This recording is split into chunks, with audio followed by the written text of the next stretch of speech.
Oh, hello, it's Emily and welcome back to a brand new reading vlog.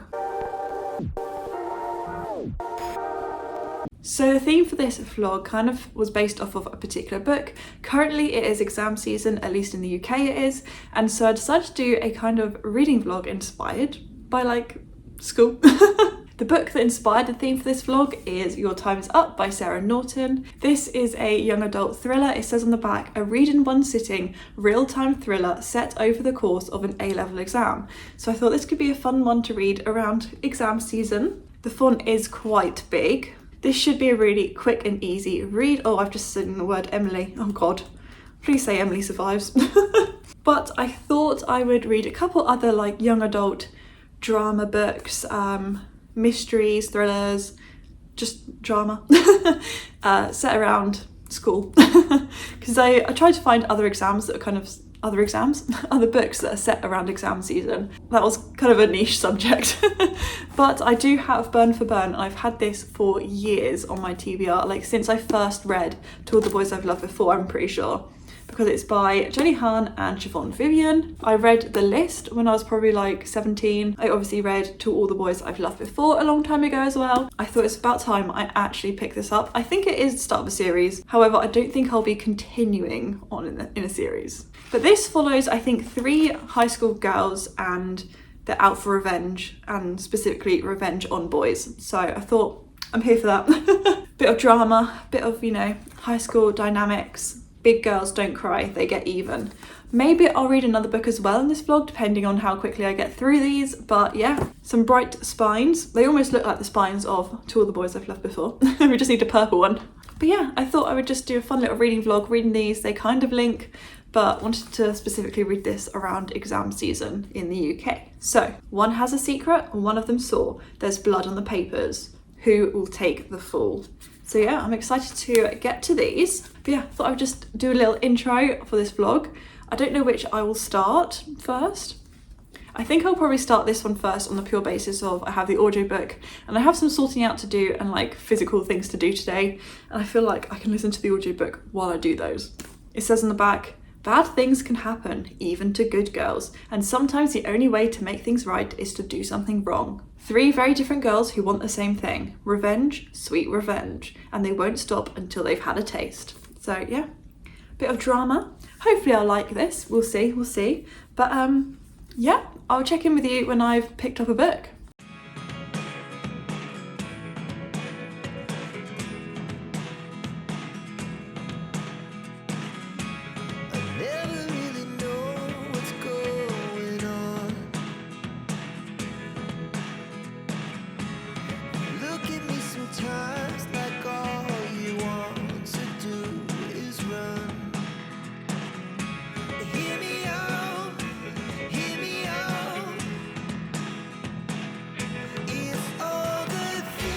So I don't know if the sound's going to be coming through my headphones or the phone. So if it sounds weird, that's why. I've sat and binged just over half of Burn for Burn by Jenny Han and Siobhan Vivian. This really does remind me of The List that I read by Siobhan Vivian. That was about a high school. And every like September, they literally put up a list and it listed the prettiest and the ugliest girl in every grade, and then it followed the different people affected by that, and it's given the same sort of vibes. I don't really like any of the characters that much. I don't know, I find them all a bit irritating, really immature. They're meant to be like seniors, so like 17, 18, and I know how I behaved when I was 17, 18, and they're acting like 14-year-olds. Like the drama they have is like what we had in our school at like year 9.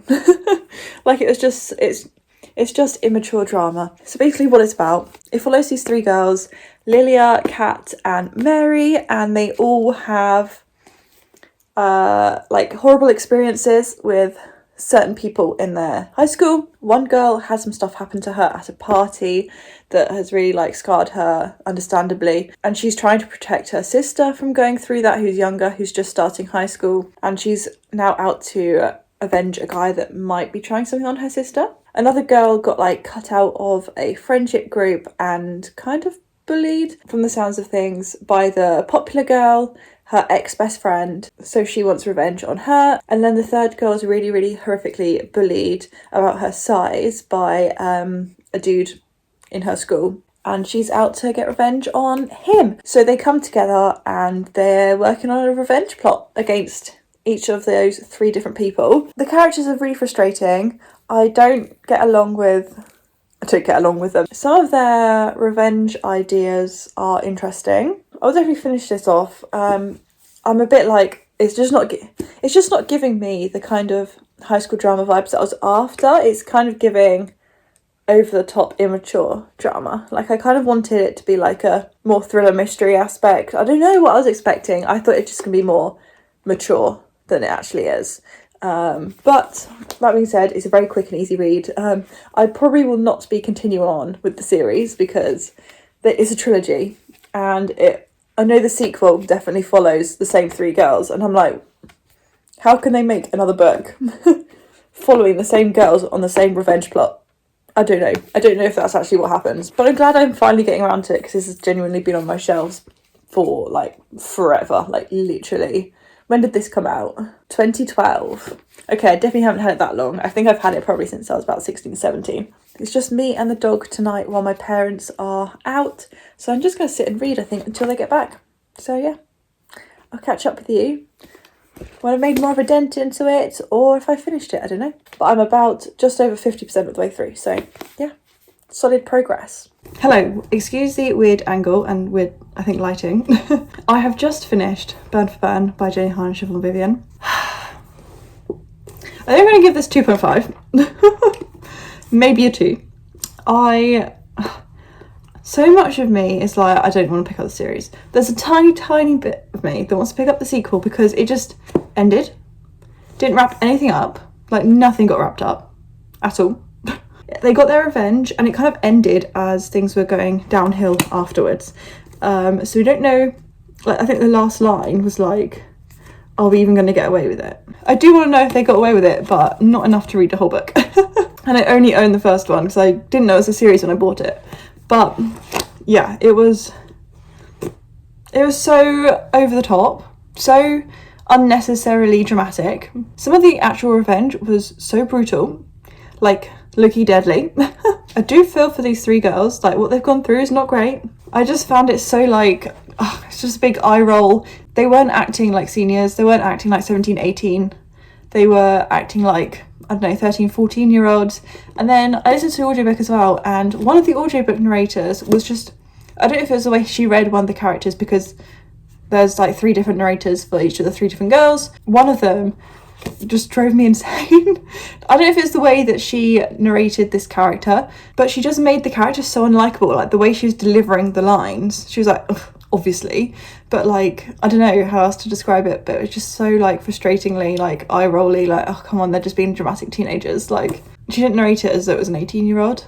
And then speaking of narration, another narrator was fine, like her actual narration was fine, but it sounded like she just like recorded it on her phone or something like that. Like there was background like shh. The other 2 literally felt like professional audiobook recordings, whereas this one kind of felt like, this one narrator felt like it was like them at the beach or something, you know. That was a slight exaggeration, but it just didn't feel like a professional recording in any way for this one narrator.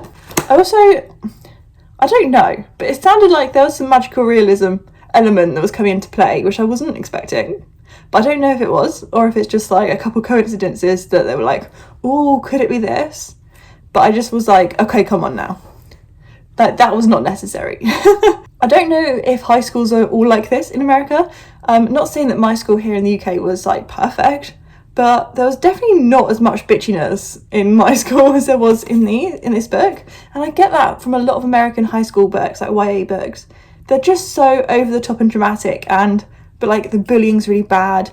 Everyone's brutal to each other. Everyone's really bitchy to each other. There's a queen bee, a star quarterback. But like, we never had bullying to like this extent. But I seem to read it all the time in like YA books. I don't know if it's just because it's a book and they're adding drama in. But like, the whole social dynamic and the whole social group felt so toxic. So toxic.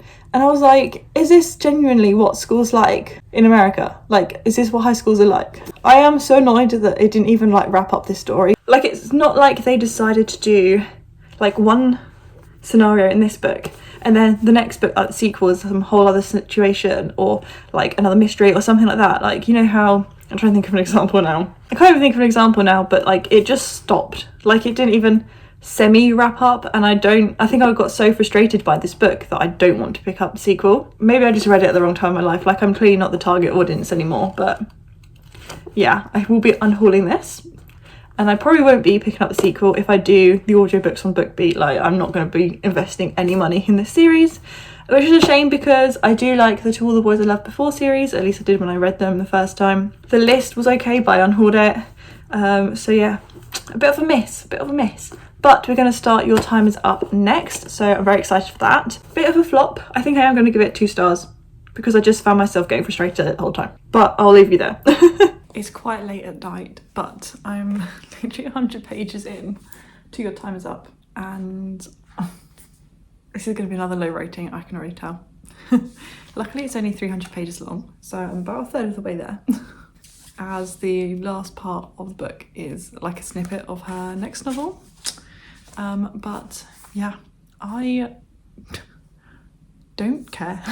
If you took this book out of my hands and said you can never finish this, I wouldn't care. I don't even know where it could go. I don't know any of the mystery. I find the writing style really irritating. It's like a GCSE English piece where every other sentence is a simile or a metaphor or something, or like the thesaurus is being used. I read my flatmate a snippet of a chapter. It's just like every other sentence is a simile. There's a lot of math stuff chucked in. It's also not just set across an exam. Flicks between an exam and like this house party. So it keeps going back and forth. But even the house party flashbacks aren't in chronological order. We started at the end of the party. We then got to when I don't even know. I'm a bit confused as the timeline as to where this party stuff happens. The actual exam stuff feels very unprofessional in how it didn't happen for me. Like the fact that there's only one teacher that is covering this exam. He's let 3 students go out to use the toilet at the same time, so they're conversing in the toilets.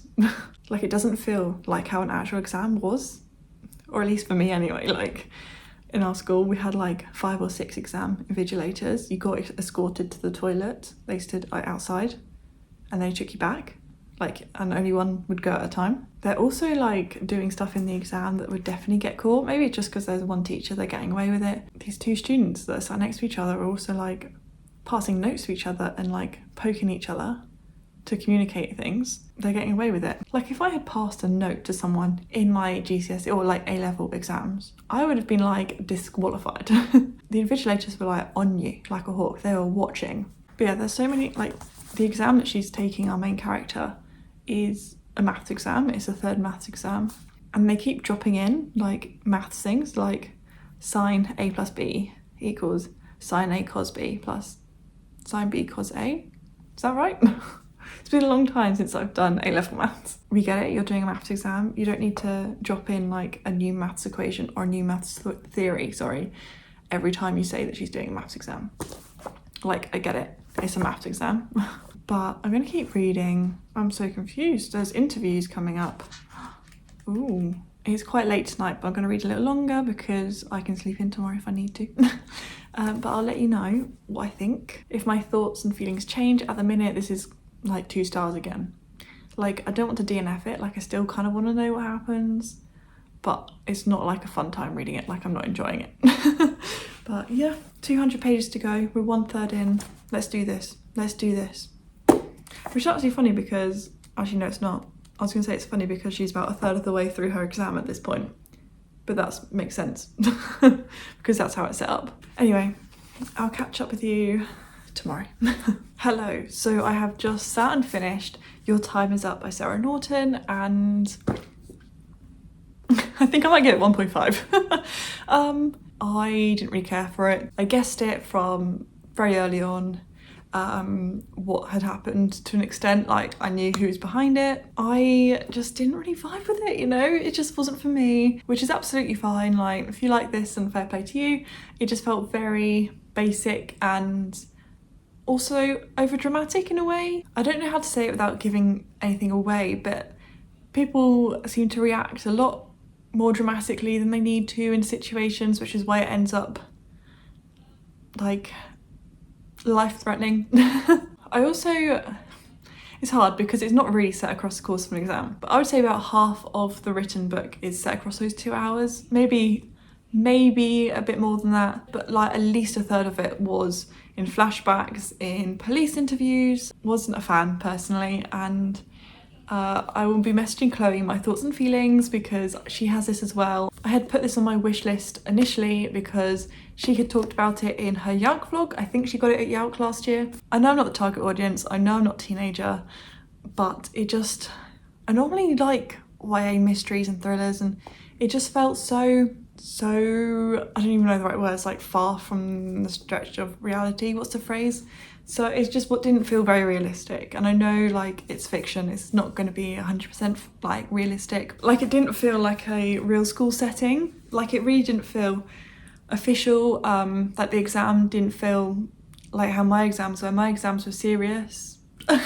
Like I think I mentioned it earlier in the vlog, like we had multiple invigilators for each exam, like there was never just one on their own, and they're also sat so they can just look out the window, whereas I swear all my exams you weren't allowed to look out the window. Like even in one of our halls, like the back wall was a window, but we always had to like face forwards away from the windows. Same in other like classrooms and stuff. When we had exams we had to face away from the windows so that we wouldn't A, get distracted I guess, but also B, like no one could communicate with you outside, which maybe a minor spoiler does happen in this. Like I'll put a little spoiler thing here briefly because what we're going to mention is kind of a spoiler, but also like it doesn't affect the mystery, so if you want to watch them that's fine. It doesn't spoil any of the reveal or any twists or anything, but it is a kind of spoilery part. But yeah, I'll put a little spoiler thing here and I'll say what time to cut to. But at one point her friend, that's not really her friend, like her ex-friend, leaves the exam and climbs up onto the school roof outside the window of the exam hall, has somehow mysteriously dropped an AirPod into her pocket, which she then listens to, and he talks to her through his phone into the AirPod, which I don't even know how that would work, because surely what's connected to the AirPod is what's coming out the phone, not what's going into the phone.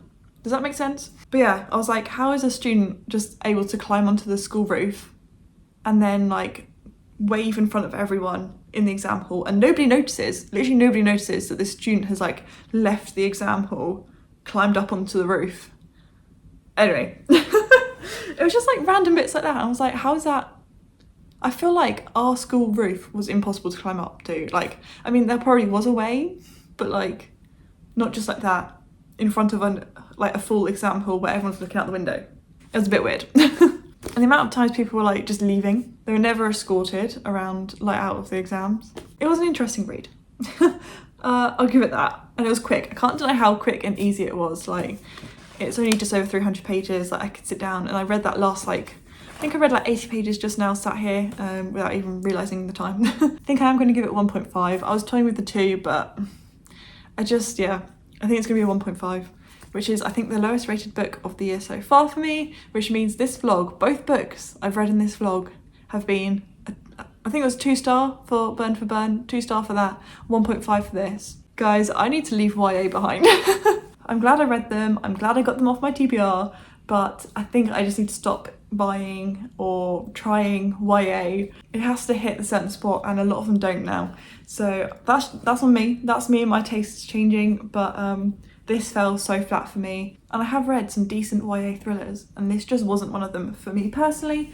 I do believe it is one of the lowest rated books on my TBR anyway, so I think it is a kind of more general consensus that this isn't a particularly strong thriller, but yeah, can't deny it was very easy and quick to read, but it did feel, I don't know, like a debut.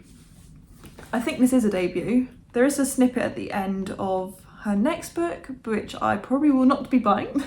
Let's wrap up this vlog. I know I said at the start that I might read a third book. I think I just need to leave YA behind. I need a break. So I am going to leave this here. Thank you so much for watching. I really do appreciate it. I feel like this has been a bit of a dead vlog. We had a 2-star and a 1.5 star, so it's been a bit shit. But That's fine. That's fine. We move on. I'm unhauling them both and we move on. So thank you very much for watching. As I was saying, please give it a like if you enjoyed it and subscribe if you're new around here, because I really do appreciate each and every one of you. And yeah, I look forward to seeing you soon with a brand new video. Bye.